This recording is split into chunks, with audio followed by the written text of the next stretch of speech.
Mindy Schweitzer, University of Cincinnati Corrections Institute.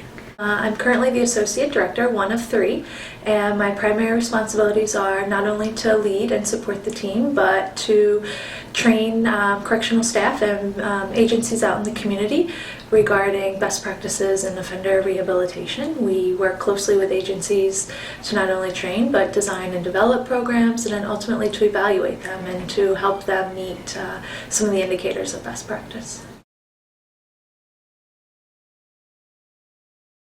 I started out as an undergraduate here at the university, ironically, and my major at the time was psychology with a specialization in criminal justice.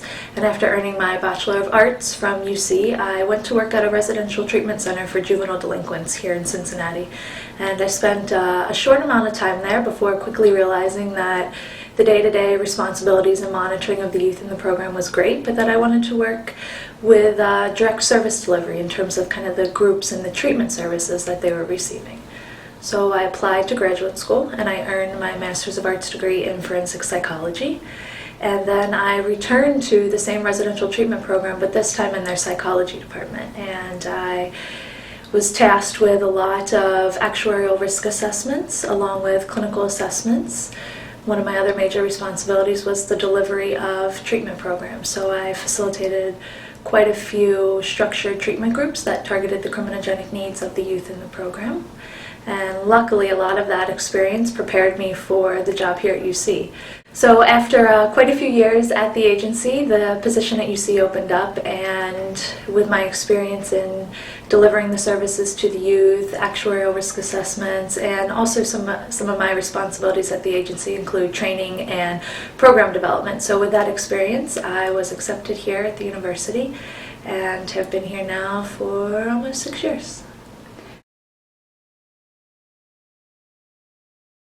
I've had the luxury of working with quite a few different programs, and I think that importantly the programs that stick out in my mind are of some common features. And I think the first is that they are supported by the evidence. Most importantly, they incorporate social learning theory and cognitive behavioral interventions in their lesson plans.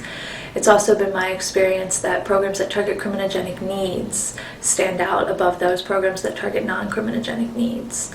And I think the most important thing about strong groups that I've experienced are those groups that are very active and they engage the offenders in the group at a high level. So for example, as a facilitator, I'm coming into the lesson plan with a structured curriculum that is going to teach skills in a manner in which we break them down into steps and we review each step, and then I, as the facilitator, model those skills and steps for the participants in the group using scenarios that they can relate to, and then even more so, the groups involve the offenders and they have an opportunity to practice those skills using realistic personal examples from their own lives.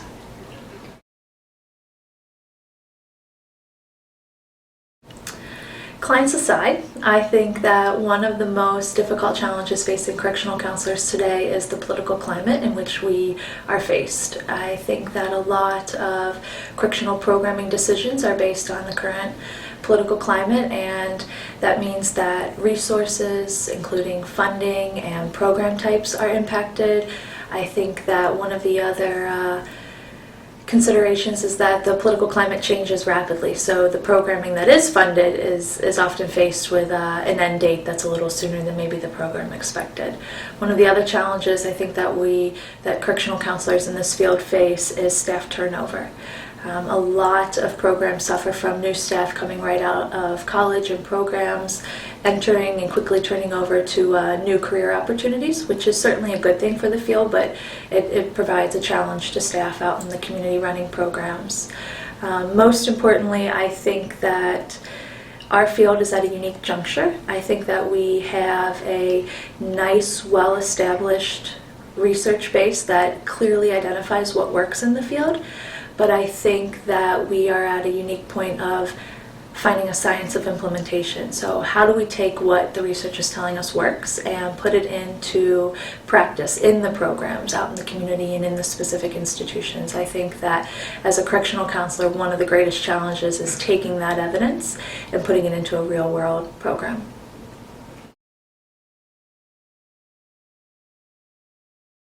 I think that you're at an interesting point. I think that having the knowledge from the field is priceless, and I think as a researcher now, I am much better off from that experience. But I also recognize that we're at this crux where we know what works and we have great ideas and we know what our barriers are very often, but balancing the evidence and the realities of programming is difficult. So I think that the balance of blending the two is being true to what the research says and being cognizant of adhering to the principles that are clearly outlined in our field now, but also taking into consideration the barriers and the challenges that individual correctional agencies face with implementation.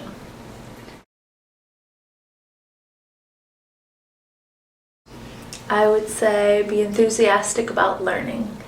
My number one recommendation would be to become well-versed in the principles of effective intervention. That is, understanding clearly how the risk, need, and responsivity principles tie into everyday practice. So for example, if you were to take a job in the field and consider being a community supervision officer, how might you target higher risk offenders' criminogenic needs using cognitive behavioral interventions? Likewise, if you were to take a position in a prison, how would you target higher risk offenders, their criminogenic needs, using a cognitive behavioral approach in that setting? How might services vary depending upon the setting you're in, but ultimately still adhering to those principles of effective intervention? Additionally, I think that one of the areas where our field is really growing is in risk assessment, and so I would make the recommendation to become well-versed and well-read on the area of risk assessment and how we've evolved as a field over the years and the route that we're moving, and most importantly looking at the process of risk assessment throughout the system and how we can create tools that begin when the offender enters the system, such as pretrial, and moves with that offender throughout pre-sentence investigation, disposition sentencing, placement, release, and how the assessment tool can support decisions regarding who to target, what to target, how to target, and most importantly then who's ready for successful program completion. Finally, I think that the most important thing is to never lose sight of knowledge and the research out there, and to recognize that we're a fairly young field and that the key to success is really reading the research and being comfortable with the information that the researchers are putting out there in the field.